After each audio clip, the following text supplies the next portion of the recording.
పరిశుద్ధుడా, మహాగణుడా, సర్వశక్తిమంతుడా దేవా, మీ శ్రేష్ఠ గల నామానికి స్తుతులు స్తోత్రములు. ప్రభు, మాట్లాడుచున్న నాకు మీ ఆత్మ సహాయమును నడిపింపును దయచేయండి. ఈ ప్రాంతంలో దేవా, ఎలాంటి విషయాలు మీరు వినిపింపగోరుచున్నారో మీ దాసురాలను నన్ను జ్ఞాపకము చేసుకొని మీ ఆత్మ ద్వారా నన్ను నడిపించమని దేవా తండ్రి, ప్రతి మాట కూడా మీ ఆత్మతో నింపబడి నాయన కూర్చున్న వారిలో ప్రభువా ఒక నూతనమైన చైతన్యాన్ని తండ్రి తీసుకువచ్చి గొప్పగా వారి బ్రతుకులను కట్టుకున్నటకు మీ కృపను దయచేయమని, ఘనత మహిమ ప్రభావములు మీరు మాత్రమే పొందుకోమని మా రక్షకుడైన యేసుక్రీస్తు ప్రభువారి పరిశుద్ధ నామమున ఈ ప్రార్థన మనవులు అడిగి వేడుకుంటున్నాము కన్న తండ్రి, ఆమేన్. ప్రియమైన వార్లరా, మన దేశం బాగోవాలంటే వ్యక్తిగతంగా ఎవరికి వారముగా మనం బాగోవాలి. మన ఉద్దేశాలు, మన ఆలోచనలు, మన పనులు ఇవన్నీ బాగుండాలి. మనం బాగుంటే మన కుటుంబాలు బాగుంటాయి. కుటుంబాలు బాగుంటే దేశం కూడా బాగుంటుంది. అయితే కుటుంబాలు పాడైపోవడం వల్ల ఎన్నో అనర్థాలు జరుగుతున్నాయండి. అయితే లోకంలో కుటుంబం బాగుండాలంటే ఏం చేయాలి అన్నదానికి ఎన్నో విషయాలు ఉండొచ్చు. కానీ ఒక క్రైస్తవ కుటుంబం బాగోవాలంటే ఆ విషయాలు బైబిల్ మాత్రమే చెప్పాలండి. ఈరోజు ఒక కుటుంబం ద్వారా ఒక క్రైస్తవ జీవితాన్ని, ఒక క్రైస్తవ కుటుంబాన్ని ఎలా కట్టుకోవాలో నేర్చుకుందాము. ఒక మంచి క్రైస్తవుడు అని అనిపించుకోవాలంటే మంచి కుటుంబాన్ని కలిగి ఉండాలండి. కుటుంబాన్ని మనం సరిగా పాలించలేకపోతే కనుక, ఒక భర్తగా కానీ, ఒక భార్యగా కానీ, ఒక బిడ్డగా కానీ మన యొక్క బాధ్యతను సరిగ్గా నిర్వర్తించలేకపోతే కనుక ఒక క్రైస్తవుడుగా మనం ఏమైపోయినట్టు? ఓడిపోయినట్టండి. అలా ఓడిపోకుండా ఉండాలంటే పరిశుద్ధ గ్రంథంలో ఉన్నటువంటి విషయాలను చదవాలి, జ్ఞానించాలి. ఆ పరిశుద్ధ గ్రంథంలో ఉన్న కుటుంబ నేపథ్యాలను మనం ఎప్పుడైతే చదువుతూ ఉంటామో, ఆ భక్తులను కానీ భక్తిహీనులు కానీ మనం చూసినప్పుడు మన నిజ జీవితంలో ఎక్కడ ఎలాంటి నిర్ణయాలు తీసుకోవాలో, ఎక్కడ ఎలాంటి ప్రమాదాలు పొంచి ఉన్నాయో, ఏ నిర్ణయం వెనకాల ఏం దాగి ఉందో మనకు అర్థమవుతూ ఉంటుందండి. నిజంగా మనం చాలా ధన్యులం ప్రియమైన వారులారా. ఎందుకు అంటే పరిశుద్ధ గ్రంథంలో అనేకమైన జీవితాలను ప్రభు మన ముందు ఉంచారండి. పడిపోయిన వారిని మనం చూస్తున్నాం, నిలబడిన వారిని చూస్తున్నాం. పడిపోయిన వారు అనేకులు, నిలబడిన వారు అనేకులు. వీరందరినీ ఎందుకు ప్రభు మన ముందు ఉంచారంటే నీవు పడిపోకుండా నిలబడాలని, నీవు నిలబడి స్థిరంగా ఉండాలని, వీటన్నిటినీ కూడా దేవుడు దృష్టాంతాలుగా మన ముందుంచాడు. మరి దేవుడు మన ముందుంచినటువంటి ఈ దివ్య గ్రంథంలో నుంచి ఒక కుటుంబము ద్వారా మన క్రైస్తవ కుటుంబాన్ని ఎలా కట్టుకోవాలో చూద్దాం. అలాగే ఆ కుటుంబంలో ఉన్నటువంటి ప్రతి వ్యక్తి ద్వారా మన క్రైస్తవ జీవితంలో ఎలాంటి మార్పులు చేసుకోవాలో కూడా మరి కొద్ది సమయం పాటు మనం ఆలోచించుకుందామండి. దానికి గాను రూతు గ్రంథాన్ని మనం జ్ఞానిద్దాం. ఒకసారి అందరూ రూతు గ్రంథాన్ని చూసినట్లయితే కనుక ప్రారంభ వచనాల నుంచి మనం చదువుకుందాము. అయితే మొదటిగా ఇక్కడ ఒక కుటుంబం కనిపిస్తుంది. ఆ కుటుంబం యజమానుడి పేరు ఎలీమెలెకు, అతని భార్య పేరు నయోమి. అయితే మొదటి అధ్యాయం 21వ వచనంలో ఆ కుటుంబంలో ఉన్నటువంటి స్త్రీ పలుకుతున్న మాట చూడండి. ఏమనుంది? నేను సమృద్ధి గల దాననై వెళ్ళి తిని యెహోవా నన్ను రిక్తురాలిగా తిరిగి రాజేశాను. ఈమంటుంది, నేను ఒకప్పుడు సమృద్ధిగా ఉన్నాను, ఇప్పుడు ఏమీ లేని దాన్ని అయిపోయాను, దేవుడు ఇలాగు చేశాడు అంటుంది. ఈమె కుటుంబం ఒకప్పుడు సమృద్ధిగా ఉండేదంట, ఇప్పుడు ఏమీ లేకుండా అయిపోయిందంట. కారణం ఏంటంటే కనుక మేము దేవుని చేతిలో పడిపోయాము, దేవుని కోపానికి గురయ్యాము అంటుంది. ఏం జరిగింది? ఈ కుటుంబంలో ఈ స్త్రీ ఇలా ఒంటరిదైపోవడానికి ఏం జరిగింది? ఒకప్పుడు తన కుటుంబం ఎలా ఉండేది, ఎక్కడి నుంచి ఎక్కడికి వెళ్ళింది, ఆ విషయాలు మనకు తెలియాలంటే ప్రారంభ వచనాలు చూద్దామండి. మొదటి అధ్యాయము ప్రారంభ వచనాలు. న్యాయాధిపతులు ఏలిన దినములయందు దేశములో కరువు కలగగా యూదా బెత్లెహేము నుండి ఒక మనుష్యుడు తన భార్యను తన 2 కుమారులను వెంటబెట్టుకొని మోయాబు దేశమున కాపురముండుటకు వెళ్ళెను. ఆ కాలము న్యాయాధిపతుల కాలం, ప్రియమైన వారలారా. అది చీకటి కాలము. ఇశ్రాయేలందరూ తమ విధులు మర్చిపోతున్న కాలం. ఆ భయంకర కాలంలో పాపం ఎక్కువైపోవడం వల్ల దేవుడు మహాకరువుని ప్రవేశపెట్టాడు. భయంకరమైన కరువు. తప్పు చేసింది వీళ్ళు, తప్పు చేసిన దానికి శిక్ష అనుభవిస్తున్నారు. ఆ సమయంలో ఏం చేయాలి? తప్పు చేశామని ఒప్పుకోవాలి. మన బిడ్డలు తప్పు చేసినప్పుడు మనం ఎందుకు దండిస్తున్నాం? అయ్యో తప్పైపోయింది, ఇంకెప్పుడు ఇలా చేయను అని తమను తాము సరిచేసుకుని సవ్యంగా ఉండాలని. అంతేనా? ఈరోజు మీకు భోజనం పెట్టండిరా అంటే పక్కింటికి వెళ్ళి తినేసి వచ్చేయమనా? వాడు అలా తింటూ ఉంటే వాడికి బుద్ధి వస్తుందా? రాదు. తప్పు ఇశ్రాయేల్లో జరిగింది. మరి తప్పు జరగడం వల్లే కరువు వచ్చింది. కరువు వచ్చినప్పుడు ఎవరి పాదాలు పట్టుకోవాలి? ప్రభు పాదాలు పట్టుకోవాలి. వారికి చరిత్ర తెలీదా? ఎన్నో మార్లు వాళ్ళు పాపాలు చేయడం, ప్రభు విడిచిపెట్టడం, వారు కన్నీరు విడవడం, మరలా దేవుడు కరుణించడం, ఇది తెలిసిన విషయమేగా.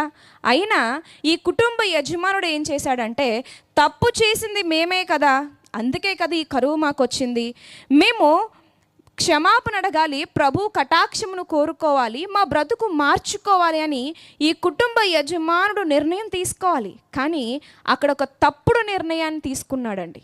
ఏంటా నిర్ణయం అంటే, మరి ఉంటున్నటువంటి ఆ యెరూషలేము బెత్లెహేము ప్రాంతాన్ని విడిచిపెట్టి ఇశ్రాయేలుకు శత్రువైనటువంటి, ఇశ్రాయేలుకు విరోధమైనటువంటి మోయాబు దేశానికి వెళ్ళిపోయాడు. అక్కడ బ్రతుకుదామని వెళ్ళిపోయాడు. అక్కడైతే కడుపు నిండా తినొచ్చని వెళ్ళిపోయాడు. అక్కడ ఉంటే నా కుటుంబం క్షేమంగా జీవిస్తుందని వెళ్ళిపోయాడు.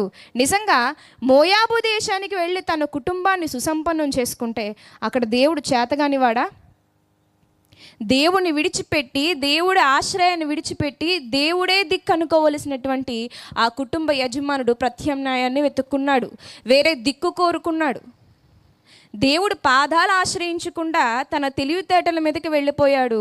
కుటుంబ నాశనానికి కారణమయ్యాడండి.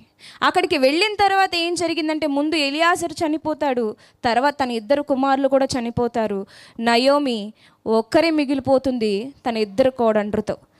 అంటే వీళ్ళు ఎలా వెళ్ళారు? నలుగురుగా వెళ్ళారు, తన భర్త, తను, తన 2 పిల్లలు. కానీ ఆ దేశానికి వెళ్ళిన తర్వాత వారు దేవుని కటాక్షము పొందుకోలేకపోయారు, దేవుని సహాయం పొందుకోలేకపోయారు.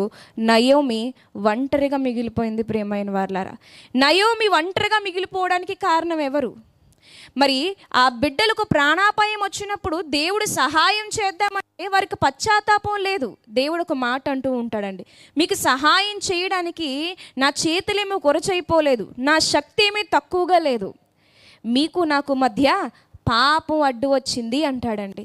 నిజంగా ఈ కుటుంబ యజమానుడు అసలు ఎందుకు ఈ కష్టం వచ్చింది, ఎందుకు ఈ బాధ వచ్చింది, ఎందుకు ఈ కరువు వచ్చింది, దీనికి పరిష్కారంగా నేను ప్రభు దయను ఎలా పొందుకోవాలని ఆలోచించడానికి బదులు ఆ పశ్చాత్తాపాన్ని పక్కకు పెట్టి వేరే మార్గాన్ని ఎత్తుక్కోవడానికి వెళ్ళాడు. ఇదే ఆ కుటుంబ యజమానుడు చేసినటువంటి తప్పు. ఆ కుటుంబ యజమానుడు చేసిన తప్పుకి కుటుంబం అంతా బాధ అనుభవిస్తుందండి. ఈరోజు క్రైస్తవ కుటుంబాలలో శిరస్సులుగా ఉన్నటువంటి భర్తలు ఎలా ఉన్నారు? కష్టం వచ్చినప్పుడు మీరు మీ బిడ్డల్ని, మీ భార్యని ప్రభు ముందు మోకరింప చేయగలుగుతున్నారా? లేదా మీ సొంత ఆలోచనలు అక్కడ పెడుతున్నారా? మీ ఆలోచనలు దేవునికి అనుకూలంగా ఉంటున్నాయా? అమ్మ కొట్టిందని పక్కింటికి వెళ్ళిపోవడం సబబు కాదు. అమ్మనే గట్టిగా పట్టుకోవాలి, క్షమించమని అడగాలి, ఇంకెప్పుడు తప్పు చేయను అనాలి. వెంటనే అమ్మ హత్తుకుంటుంది కదా. అక్కడ కరువు వచ్చింది మీ వల్ల. దేవుడు ఎప్పుడు ఎవరిని కావాలని విడిచిపెట్టడండి, మన పాపమే విడిచిపెట్టేటట్లు చేస్తుంది.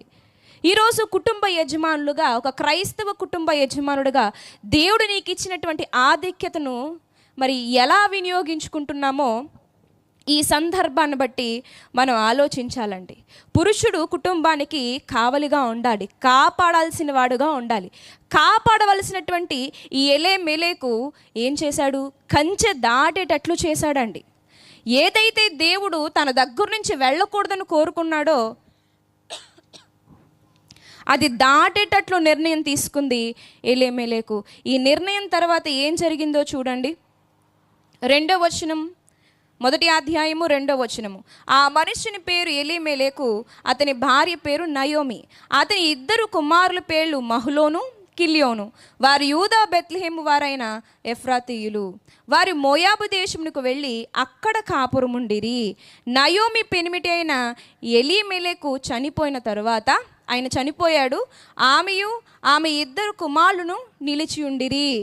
వారు మోయాబు స్త్రీలను పెళ్లి చేసుకుని ఆ మోయాబు దేశంలోనే ఇద్దరు స్త్రీలను తన కుమారులు వివాహం చేసుకున్నారండి. అయితే అందులో ఒక స్త్రీ పేరు ఓర్పా, రెండవ దాని పేరు రూతు. వారు ఇంచుమించు 10 సంవత్సరములు అక్కడ నివసించిన తర్వాత మహులోను కిల్యోను ఇద్దరు కుమారులను చనిపోయిరి. కాగా ఆ స్త్రీ తాను కనిన ఇద్దరు కుమారులను తన పెనిమిటియు లేనిదాయను. తండ్రి చనిపోయిన తర్వాత 10 సంవత్సరాలు కుమారులకి ఆయుష్ ఇవ్వబడిందండి. ఏమండి, మనిషి పుట్టిన తర్వాత ఒకరికి 5 ఏళ్ళ ఆయుష్ ఉండొచ్చు, ఒక్కొక్కరికి 5 నిమిషాలే ఉండొచ్చు, ఒక్కొక్కరికి 50 సంవత్సరాలు ఉండొచ్చు.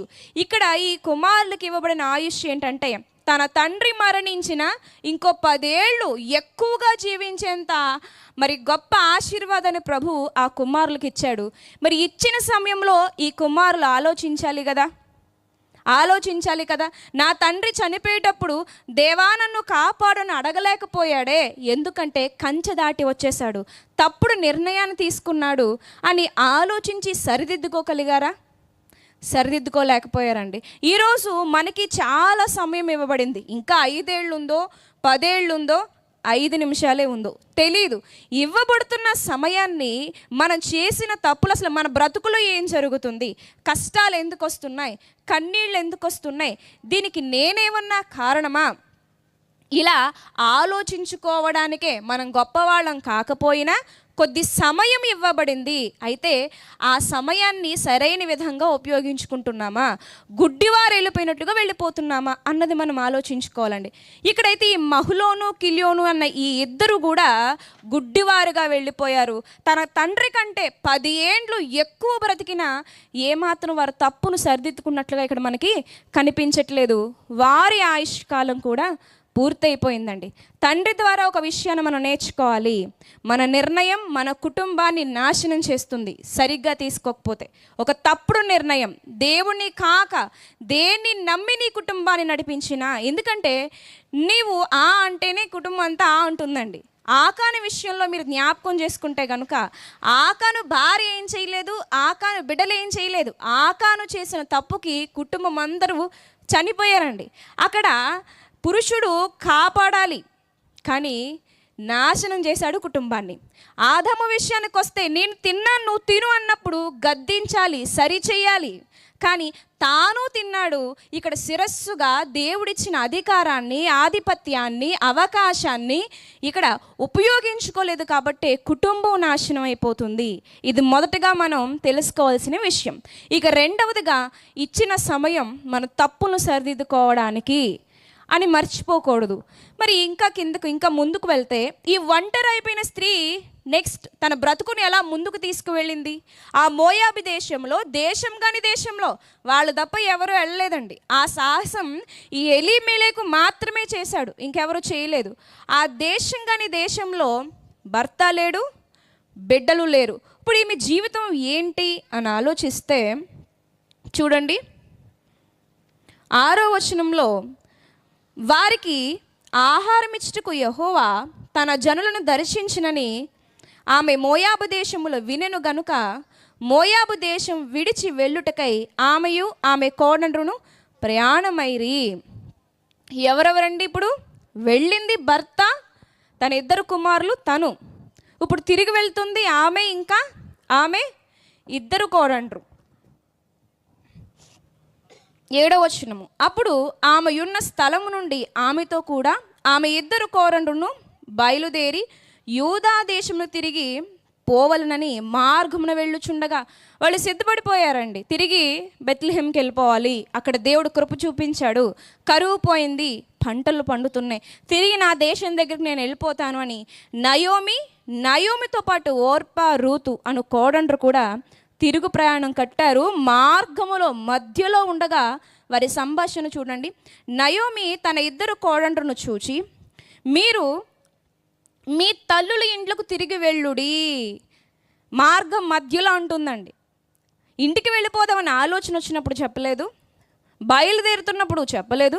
మార్గం మధ్యలో అంటుంది, మీ తల్లుల దగ్గరికి వెళ్ళిపోండి, చనిపోయిన వారి ఎడలను నా ఎడలను మీరు దయ చూపినట్లు యెహోవా మీ ఎడల దయ చూపునుగా. కానీ కోడళ్ళ గురించి ఒక సాక్ష్యం ఇస్తుందండి. భర్త బిడ్డలు చనిపోయిన తర్వాత తన బ్రతుకు ఎలా వెళ్ళింది అనడానికి కూడా ఇక్కడ ఆమె ఒక క్లూ విడిచిపెట్టిందండి. ఆమె అంటుంది కదా, మీరింకా మీ తల్లుల ఎడలో కూడా మీరు నాకు దయ చూపించారు, మీకు దేవుడు దయ చూపించాలి.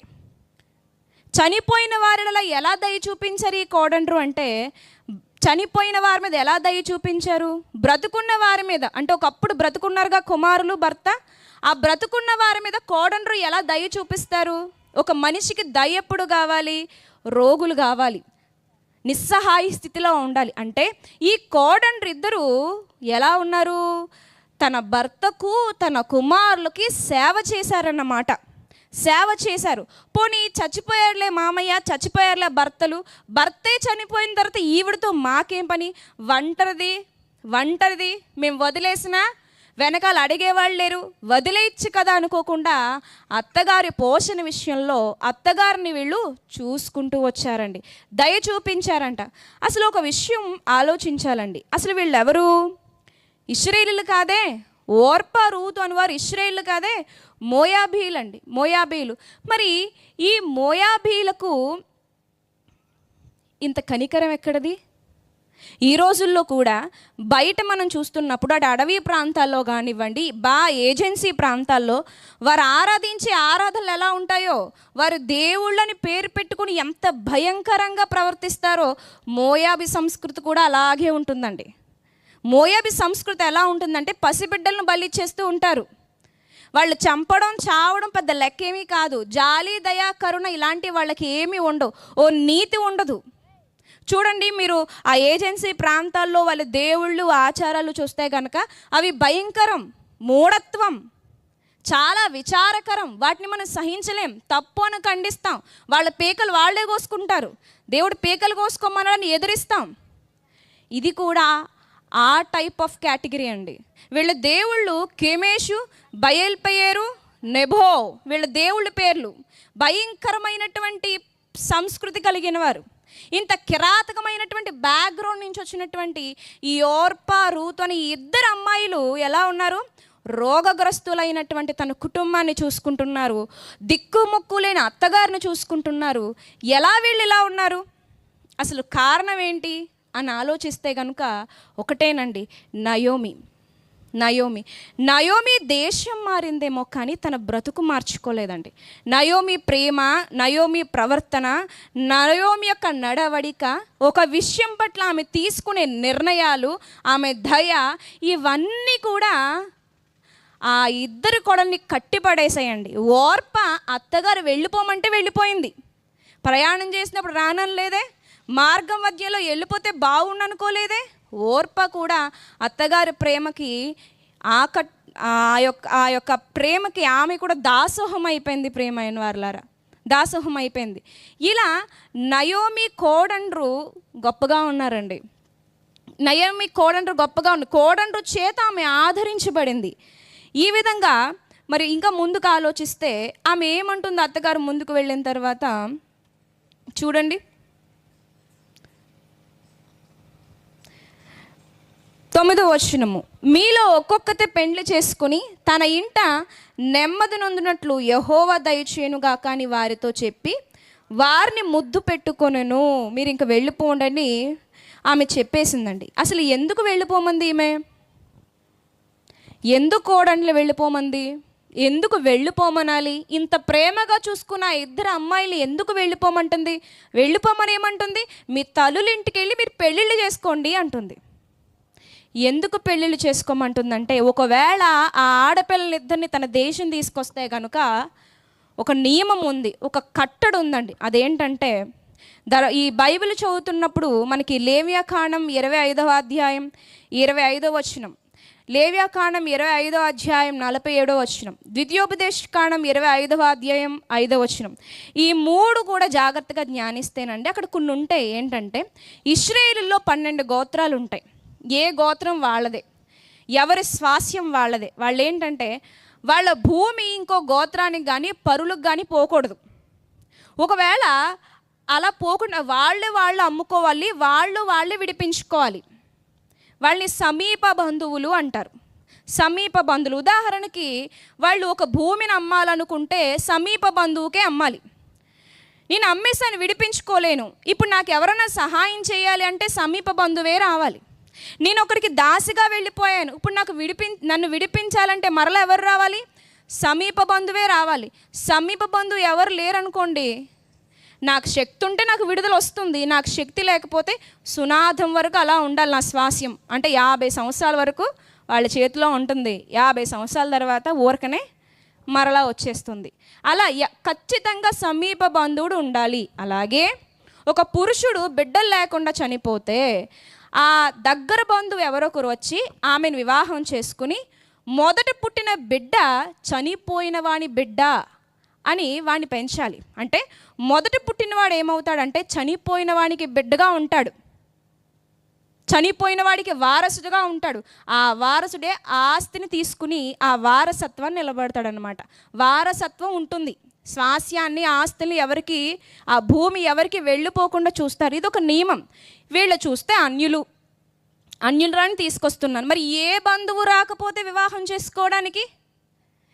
ఏ బంధువు రూతును కానీ ఓర్పను కానీ వివాహం చేసుకోవడానికి రాకపోతే అప్పుడు వీళ్ళ జీవితాలు ఏమైపోతాయి అని ఆలోచించి, నాతో వస్తే వీళ్ళకి వివాహం జరిగేటువంటి అవకాశం తక్కువ, సో వాళ్ళ జీవితం పాడైపోతుంది కాబట్టి వెనక్కి పంపించేద్దాం అని నయోమి వాళ్ళ జీవితం కోసం ఆలోచించి వెళ్ళిపోండి అని, సగం దూరం వచ్చిన తర్వాత వెళ్ళిపోండి అని ఫోర్స్ చేసింది. వాళ్ళ బ్రతుకుల గురించి ఆమె ఆలోచించిందండి. అయితే ఓర్పా ఏం చేసిందంట? 14వ వచనంలో, మొదటి అధ్యాయం 14వ వచనము, వారు ఎలుగెత్తి ఏడవగా ఓర్ప తన అత్తను ముద్దు పెట్టుకొనును, రూతు ఆమెను హత్తుకొనెను. ఓర్ప బాగుంది, అత్తగారిని చూసింది. నా యొక్క సంస్కృతిలో, నా యొక్క మేము చేస్తున్న ఆరాధనలో, మా యొక్క కుటుంబ నేపథ్యాలలో లేని విలువలు ఇదిగో ఈ ఇశ్రాయేలీయుల దగ్గర నాకు కనిపించాయి. ఈమె గొప్పది అని నమ్మింది, ఆమెతో జీవించింది. అయితే ఎప్పుడైతే నీకు జీవితం ఉండదు, నేను మరలా కానీ నేను పెళ్లి చేయలేను అని ఎప్పుడైతే చెప్పేసిందో, సరే పరిస్థితులు అనుకూలించట్లేదు కదా అని ఆమె వెళ్ళిపోయింది. తప్పేం లేదు కదా అని వెళ్ళిపోయింది. కానీ రూతు పరిస్థితి ఏదైనా సరే, నువ్వు కని పెంచి నాకు ఇవ్వలేవు, నాకు భర్తను నువ్వు ఇవ్వలేవు, నువ్వు కని నాకు ఇవ్వలేవు, నాకు తెలుసు. అక్కడికి వెళ్ళిన తర్వాత నాకు వివాహం జరుగుతుందో లేదో నాకు తెలీదు, బట్ పరిస్థితి ఏదైనా, చావైనా బ్రతుకైనా నీతోనే అని ఆమె రూతు హత్తుకుపోయింది.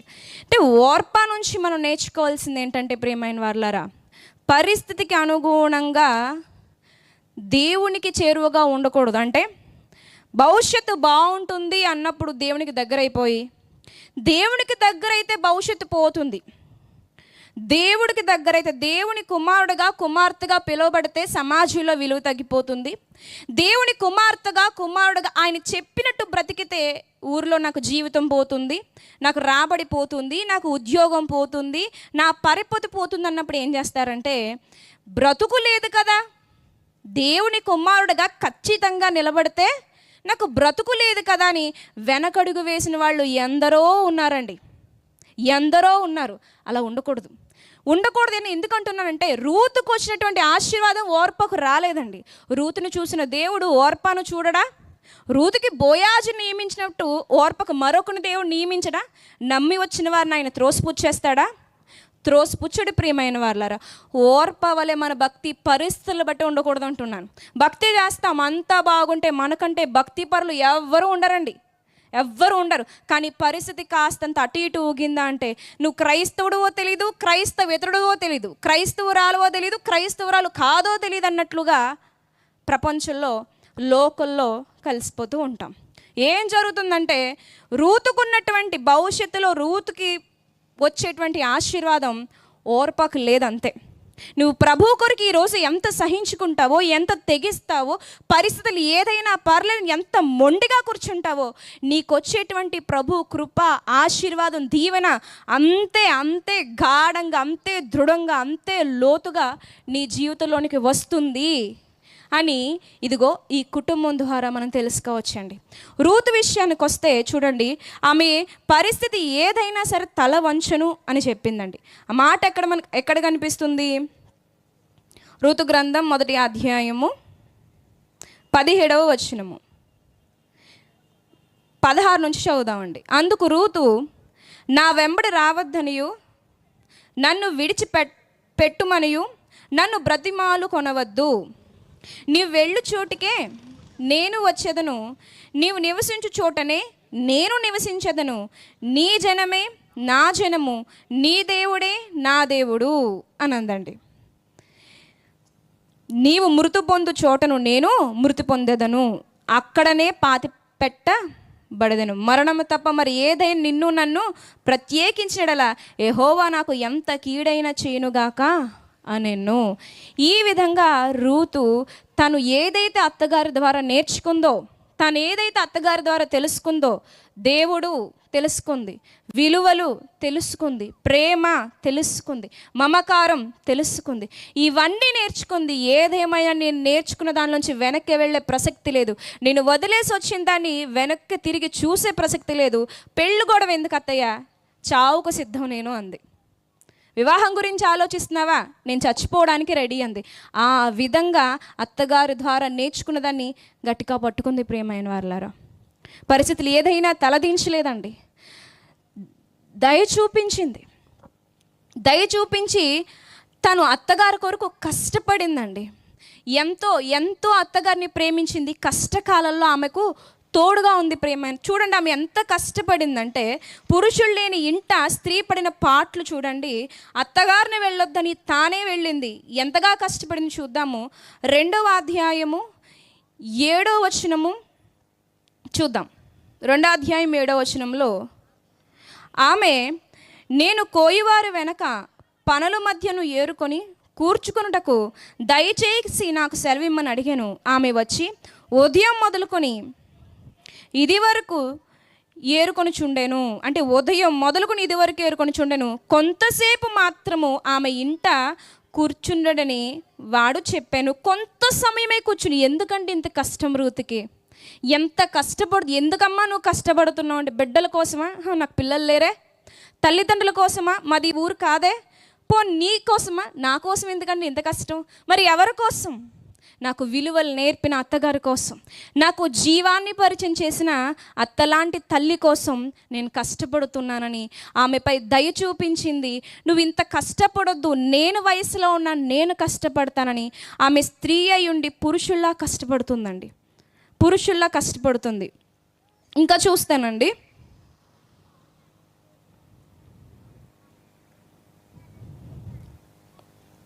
ఇంకా చూస్తే ఆమె అత్తగారి మాట ఎన్నడూ జవదాటలేదండి. చూడండి 2వ అధ్యాయము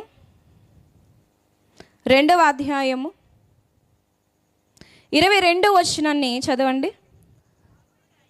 అప్పుడు నయోమి తన కోడలైన రూతుతో, నా కుమారి, అతని పనికెత్తలతో కూడానే బయలుదేరుచు వేరొక చేనులోని వారికి నీవు కనబడకపోవటం మంచిదనెను. కాబట్టి ఎవల కోతయు గోధుమల కోతయు ముగియు వరకు ఆమె బోయాజు పనికత్తుల యొద్ద నిలకడగా ఉండి తన అత్త ఇంట నివసించెను.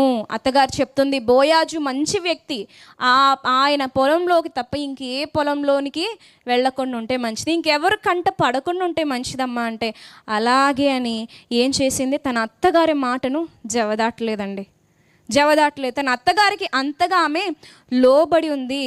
ఇంకా ఆమె ఇంకా ఎలా ఉందంట, 10వ వచనం చూడండి. బోయాజు 3వ అధ్యాయం 10వ వచనంలో బోయాజు ఆమె గురించి ఇస్తున్న సాక్ష్యం చూడండి.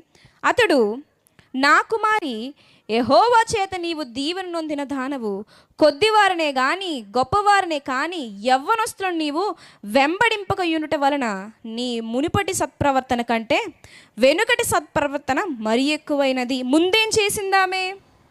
ముందేం చేసింది? 2వ అధ్యాయం 11వ వచనము. నీవు నీ తల్లిదండ్రులను, నీ జన్మభూమిని విడిచి నీ తల్లిదండ్రులు విడిచిపెట్టావు. నువ్వు నమ్మిన జీవాన్ని పరిచయం చేసిన నీ అత్తగారు, దానికోసం నీ తల్లిదండ్రులు విడిచిపెట్టావు, నీ జన్మభూమిని విడిచిపెట్టావు. ఇంతకు ముందు నువ్వు ఎరగని జనమునొద్దకు వచ్చితివి. బంధువుల ఇంటికి వెళ్తే మనకు అలవాటు లేని ప్లేస్లో అరగంట ఉండలేమండి, అరగంట ఉండలేం. తెలియని ఊరు వెళ్తే ఇంకో గ్రహానికి వెళ్ళినట్టుగా ఉంటుంది. అలాంటిది ఈమె ఏం చేసింది? ఆ జనమే తెలియదు కానీ వాళ్ళతో జీవించడానికి వచ్చేసింది. ఇప్పుడు ఇంకా ఎక్కువగా ఆమె సత్ప్రవర్తన కలిగి ఉంది. అదేంటంటే పేదోళ్ళని కానీ గొప్పోళ్ళని కానీ ఎవరిని వెంబడించట్లేదండి. నా తోటి యవ్వనస్తులందరూ మంచి మంచి వస్త్రాలు కలిగి ఉన్నారుగా, నా తోటి యవ్వనస్తులందరూ చక్కగా భాగస్వామిని కలిగి ఉన్నారుగా, నా తోటి యవ్వనస్తులందరూ తింటూ త్రాగుతూ ఉన్నారుగా, నేనేంటి, నా బ్రతికేంటి ఇలా అయిపోయింది, నా దేశంలో నేను విచ్చలవిడిగా బ్రతికాను కదా అని ఆమె అనుకోలేదంటండి. తాను ఒక్కసారి ఆ జీవాన్ని రుచి చూసింది, అత్తగారి ప్రవర్తనతో రుచి చూసింది, ఇక దానికి కట్టుబడి ఉండిపోయిందండి. మరి ఈ రకమైన భక్తి ఒక అన్యురాలు చేస్తుందండి, ఒక అన్యురాలు చేస్తుంది. ఇదే కట్టడ, ఇదే పట్టుదల, ఇదే నియమం, నాకు పరిచయమైన నీతే గొప్పది. ఎందుకంటే ఈ స్త్రీ గతంలో చాలా చూసిందండి. తన మోయాబు దేశంలో తను ఉన్నటువంటి సంస్కృతిని బట్టి భయంకరమైన జీవితాన్ని ఆమె కళ్ళతో చూసింది, ఆమె చెవులతో వింది. అఫ్కోర్స్ అందులో పార్టిసిపేట్ కూడా చేసి ఉండొచ్చు. కానీ ఒక్కసారి సత్యాన్ని వినేసరికి దేవుడు అంటే ఇలా ఉంటాడా, ఇంత నీత, ఇంత శక్త, ఇంత ప్రభావమా, ఇంత గొప్పవాడా, ఏంటి దేవుణ్ణి కలిగిన వారు నయోమి గారులా ఇంత గొప్పగా ఉంటారని ఎప్పుడైతే గొప్పతనాన్ని చూసిందో ఇక రుచించట్లేదంట ఆమెకు చెడు. ఇది కదా దేవుడికి కావాల్సింది. లోకంలో గతంలో ఎన్నో చూసాం. ఇప్పుడు దేవుడు ఏం చేస్తున్నాడు? తన సత్యాన్ని, తన మాధుర్యాన్ని, తన పవిత్రతను, తన పరిమళ సువాసనని మనకు అందించినప్పుడు ఇంకా రోతే మనకి సువాసనలా అనిపిస్తుందంటే మన భక్తిలో ఏం లేదు, నాణ్యత లేదండి. ఈ కుటుంబంలో రూతు నేర్పిస్తున్న పాఠం భక్తి, నిలకడైనటువంటి భక్తి. ప్రియమైన వారులారా, అది ఉందో లేదో మనం సరిచూసుకోవాలండి. నిజంగా దేవుడు ఎంత గొప్పవాడు.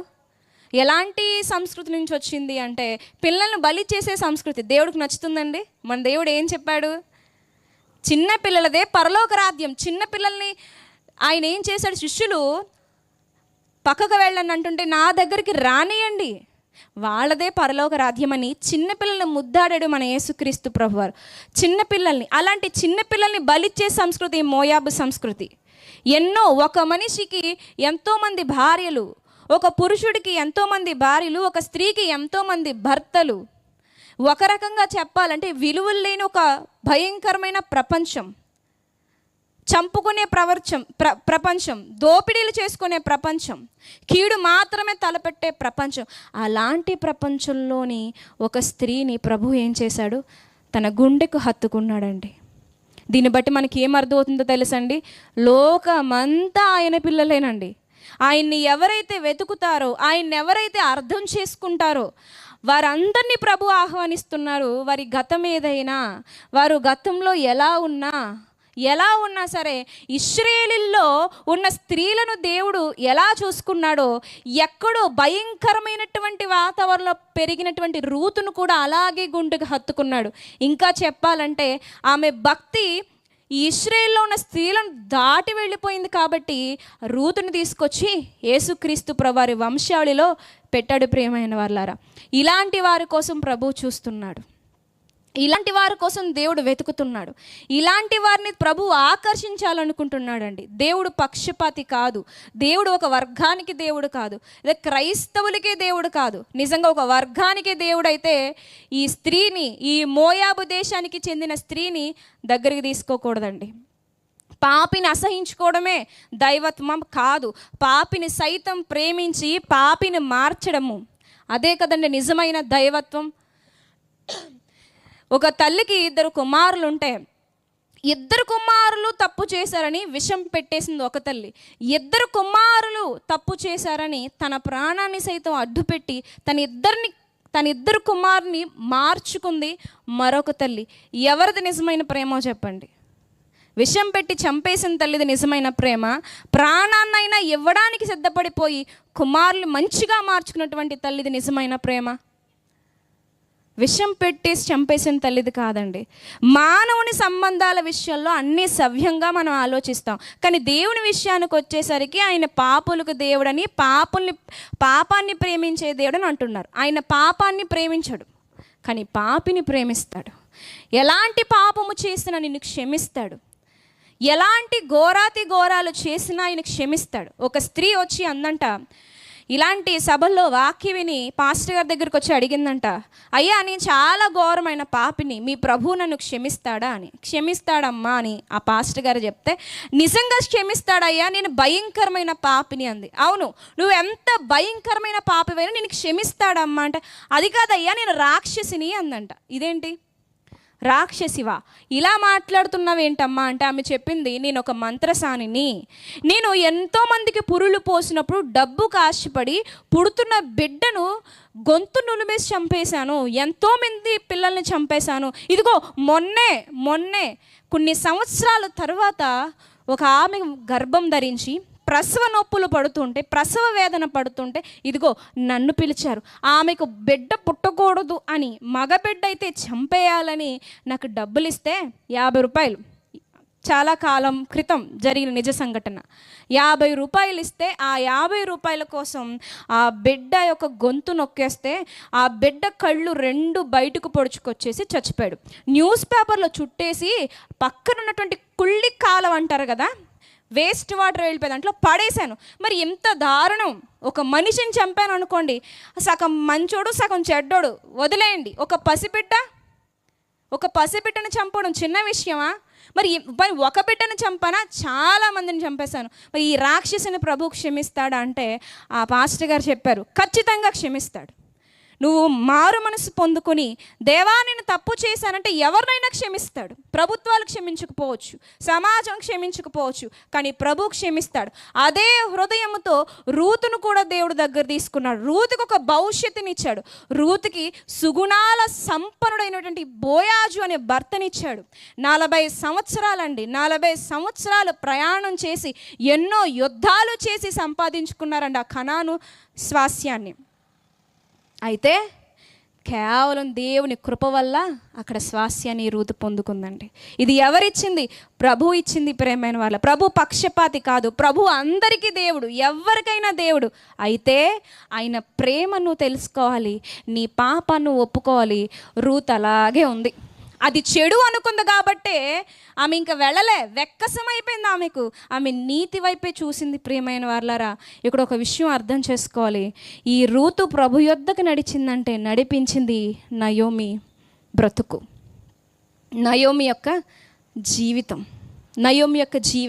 ఈరోజు నువ్వు నేను సరిగా ఉంటే ఇలాంటి రూతులు ఎందరో ప్రభువుని సమీపిస్తారు. ప్రియమైన వాళ్ళారా, సమీపిస్తారు. ఇక బోయాజు గురించి ఆలోచిద్దామండి. బోయాజు అనే వ్యక్తి ఈమెను వివాహం చేసుకోవడానికి ముందుకొచ్చాడు. అంటే ఆమెకు పుట్టిన మొదటి బిడ్డ బోయాజు బిడ్డ అవడు. అక్కడున్న రూల్స్ బట్టి చనిపోయిన తన భర్త బిడ్డగా పిలువబడతాడు. అయినా సరే ఈ బోయాజు ఆమెను వివాహం చేసుకోవడానికి ఇష్టపడ్డాడు. ఎందుకంటారు? ఎందుకంటే బోయాజుకు ఒక అమ్మ ఉంటుంది కదండి. అమ్మ పేరేంటి? బోయాజు తల్లి పేరేంటండి? బోయాజు తల్లి పేరు రాహాబు, అవునా? ఆమె కూడా ఒక వేశ్య, ఆమె ఒక అన్యురాలు. ఆయన అనుకుని ఉంటాడు, నా తల్లి ఒక అన్యురాలు, నా తల్లి ఒక వేశ్య, కానీ మారితే నా తల్లిని ఈ ఇశ్రాయేలు చేర్చుకున్నారు, నా తల్లిని ఆ దేవుడు చేర్చుకున్నాడు.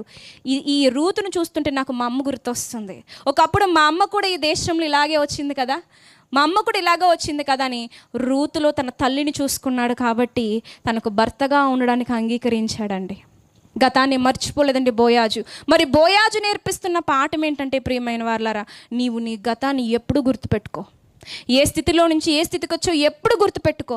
ఈరోజు 10 మంది నీ వెంట ఉన్నారని, 10 కార్యక్రమాలు చేస్తున్నావని, 10 గొప్ప పనులు చేస్తున్నావని, ఈరోజు ఏదో నీకు ఖ్యాతి వచ్చిందని, కీర్తి వచ్చిందని, ఒక హై లెవెల్లో ఉన్నావని నీకంటే చిన్నవారిని తక్కువగా చూడొద్దు. అది దేవుడికి నచ్చదు. బోయాజు చూడండి, తన అమ్మను, తను ఎలా వచ్చాడు, తన ఉనికి ఇశ్రాయేలులో ఎలా స్థాపించబడిందంటే, దిక్కు లేకుండా వచ్చిన తన తల్లిని ప్రభు నేనున్నాను కదా అని చేర్చుకున్నాడు. ఈ ఆశ్రయం లేని ఈ స్త్రీకి నేనెందుకు బంధుధర్మం జరిగించకూడదు? అనుకుని ఆమెను వివాహం చేసుకోవడానికి ముందుకు వచ్చాడు. ప్రియమైన వారలారా, గతాన్ని మర్చిపోలేదండి. మరి నీవు నీ గతాన్ని గుర్తుపెట్టుకున్నావా? ఏ స్థితిలో ఉన్నావు ఒకప్పుడు? అందరూ కాదని, అందరూ వెలివేసి, ఎవరు లేక, అసలు ప్రేమ ఉందా ప్రపంచంలో? చచ్చిపోయిందా? మనుషుల్లో నమ్మకత్వం ఉందా? పోయిందా? అసలు నేనంటూ ఎవరికన్నా, ఎవరి దృష్టిలో కనీసం బ్రతుకున్నానా, చచ్చిపోయానా అన్నట్లుగా నీ జీవితం మారిపోతే, నీకోసం చచ్చిపోయా నేనున్నానని నీకు చేయూతనిచ్చిన ప్రభు నీకు గుర్తున్నాడా? నువ్వు పాపపు కూపంలో మునిగిపోతే చంపేయాల్సిన నిన్ను ఎన్నో అవకాశాలు ఇచ్చి నీ గుట్టు రట్టు కాకుండా నిన్ను కాపాడి, నీ యొక్క రహస్య పాపాలు బయటకు తెలియకుండా నిన్ను ఎక్కడికక్కడికి వాక్యంతో బాగు చేస్తూ సమాజంలో నీకు పేరు పోకుండా నిన్ను ఈరోజు ఒక సంపూర్ణ క్రైస్తవుడిగా నిలబెట్టాడంటే వెనక ఉందా ఆయన ప్రేమ కదా? ఈరోజు మరొకరు దోషాన్ని సహించలేకపోతున్నావే, ఎవరు తప్పన తెలిస్తే 10 మందికి చెప్పేయడానికి బయలుదేరిపోతున్నావే. నీకు గతం గుర్తుందా? నీ జీవితం నీకు గుర్తుందా అని ప్రభు ఈరోజు మనల్ని ప్రశ్నిస్తున్నాడండి. బోయాజు గతం మర్చిపోలేదు కాబట్టే రూతుకి జీవితాన్ని ఇచ్చాడు. ప్రియమైన వారలారా, ఇచ్చాడు. నిజంగా బోయాజును చూస్తుంటే క్రీస్తుకు సాదృశ్యంగా ఉన్నాడండి. బంధుధర్మం అంటే ఏంటి? స్వాస్యం, వాళ్ళ ఆస్తి ఎక్కడైనా చిక్కుకుపోతే వెళ్ళి విడిపించడానికి నియమించబడ్డవాడు. అవకాశం అతనికి ఇవ్వబడింది. ఎవరికన్నా దాసులుగా వెళ్ళిపోతే దగ్గర బంధువు వచ్చి విడిపించాలి. ఎవరికన్నా పిల్లలు పుట్టకుండా భర్త చనిపోతే ఇతను వెళ్ళి అక్కడ బంధుధర్మం జరిగించాలి. ఎవరికైనా అన్యాయం జరిగితే ప్రతీకారం కూడా ఈ సమీప బంధువే తీర్చాలి. నిజంగా బోయాజు రూతు విషయంలో చేసి చూస్తుంటే క్రీస్తు మన ఎడల చేసింది గుర్తుకొస్తుందండి నాకు. మనమందరం కూడా స్వాస్యం, మన పరలోకాన్ని మనం పాపంతో అమ్మేసుకున్నామండి. మనకి లేదు, స్వాస్యం లేదు. మన స్వాస్యం ఏంటండి? మానవులందరి స్వాస్యం ఏంటండి? వారి దోషముల చేత, వారి పాపముల చేత, వారి అపరాధముల చేత వారి స్వాస్యం ఏంటో తెలుసండి? ఒప్పుకున్నా ఒప్పుకోకపోయినా, ఎవరు అవునన్నా ఎవరు కాదన్నా, వారు చేసిన తప్పుకి నిత్య శిక్షే వాళ్ళ ఆస్తి. అయితే పాపంతో గడియ వేసేసుకున్నాం. పాపంతో ఎవరు తీయలేని తాళం వేసేసుకుంటే యేసుక్రీస్తు ప్రభువారు వచ్చి ఆ తాళాన్ని బద్దలు కొట్టాడండి. సమీప బంధువుడుగా వచ్చాడండి.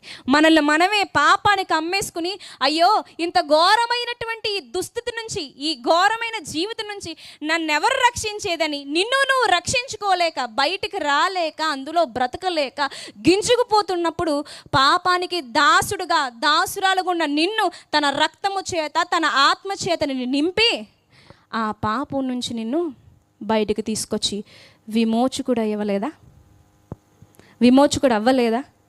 సమీప బంధువు అంటే ప్రతీకారం చేసేవాడు. ఈరోజు ఎవరెవరైతే అన్యాయంగా, అక్రమంగా నీ మీద దాడి చేస్తున్నా వారందరికీ ఆయన తీర్పు తీర్చట్లేదా? నీ జీవితంలో నీకు తెలియదా? నిన్ను అన్నవారే నీ అవసరానికి వచ్చి నిన్ను అడగలేదా? ఇవన్నీ చేస్తుంది ఎవరు? ప్రభు అండి. యేసుక్రీస్తు ప్రభువారికి సాదృశ్యంగా మరి బోయాజు మనకు కనిపిస్తున్నాడండి. రూతు బోయాజుకి నమ్మకంగా బ్రతికిందండి. మరి మనం ప్రభుకి నమ్మకంగా బ్రతకాలి. ప్రియమైన వారలారా, నమ్మకంగా చివరిగా ఒక మాట చెప్పి నేను ముగించేస్తానండి. ఒక విషయం గుర్తుపెట్టుకుందామండి. ఒకసారి కీర్తనల గ్రంథము 49వ కీర్తన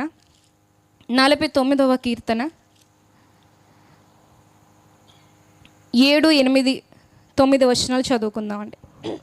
ఎవడును ఏ విధము చేతనైనను తన సహోదరుని విమోచింప లేడు. వాడు కుళ్ళు చూడక నిత్యము బ్రతుకున్నట్లు వాడి నిమిత్తము దేవుని సన్నిధిని ప్రాయశ్చిత్తము చేయగలవాడు ఎవడునూ లేడు. వారి ప్రాణ విమోచన ధనము బహు గొప్పది, అది ఎన్నటికి తీరక అట్లుండవలసినదే. అలా బందీలమయ్యామండి. మనల్ని విడిపించాడు కేవలం యేసుక్రీస్తు ప్రభువారండి. కేవలం యేసుక్రీస్తు ప్రభువారు.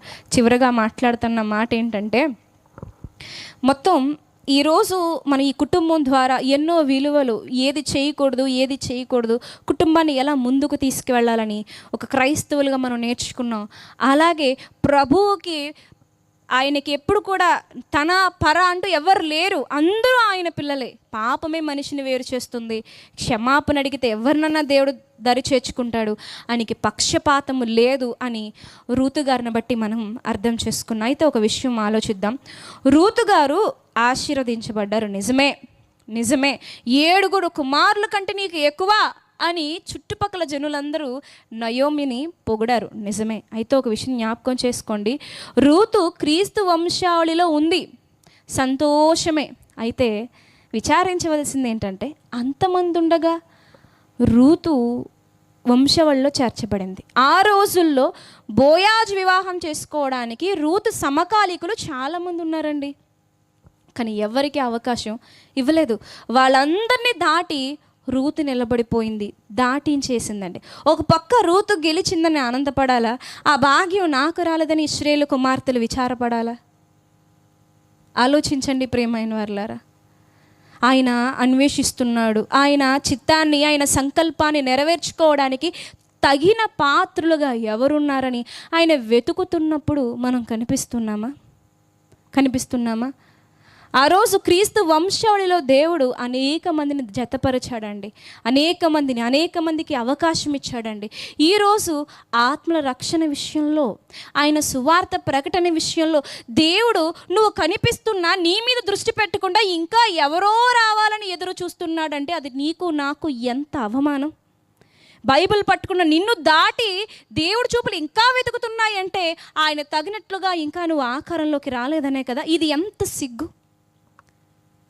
మనకంటే గొప్పగా అదిగో పలానా వాళ్ళు పనిచేస్తున్నారు, పలానా వాళ్ళు ప్రభునందు ఎంత పరిశుద్ధంగా, ఎంత ప్రేమగా, ఎంత నిలకడగా, ఎంత విశ్వాసంగా బ్రతుకుతున్నారని నువ్వు సంతోషిస్తున్నావు కదా, పొగుడుతున్నావు కదా. అదే నోటితో మరి నేనెందుకు అలా లేను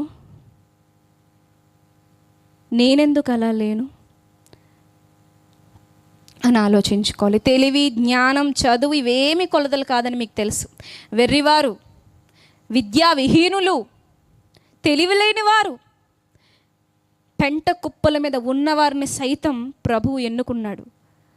నీ బ్యాక్గ్రౌండ్ ఇదంతా ప్రభువుకి అనవసరం. నీ హృదయం కావాలి.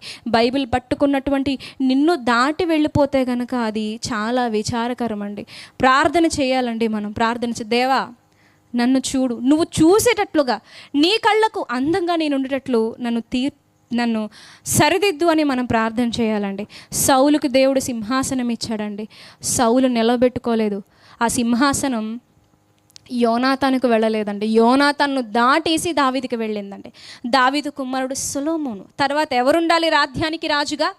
రెహబాము ఉండాలిగా. కానీ రెహబాము కాలానికి వచ్చేసరికి వీరు చేసిన పాపాలు ఏం చేశాయంటే రాజ్యాన్ని చీల్చేసే యెరోబాముని తీసుకొచ్చేసాయండి. అంటే నీ సింహాసనం కూడా నిన్ను దాటెళ్ళిపోతుందేమో. ఒకసారి ఆలోచించండి ప్రియమైన వారలారా. ఒకసారి ఆలోచించుకుని పరిశీలన చేసుకుని, ఈ తరంలో దేవా నన్ను ఎందుకు పుట్టించో, నన్ను దాటి నువ్వు ఇంకొకరిని వెతుక్కోకూడదు, నేనుండగా నువ్వు ఇంకొకరిని వెతుక్కోకూడదు, నేను బ్రతికుండగా నా పాత్రకు నేనే న్యాయం చేయాలి అని ప్రార్థన చేద్దాం ప్రియమైన వారలారా. ఎలియాజరు గారి ద్వారా కూలిపోయిన కుటుంబం నయోమి వలన నిలబడింది కదా. రూతుకి మంచి భర్త వచ్చాడు, వారికి చక్కటి కుమారుడు పుట్టాడు. ఆ కుమారుడు దావీదు గారి యొక్క తాతగారు. చక్కటి వంశం ఎవరి వల్ల వచ్చింది?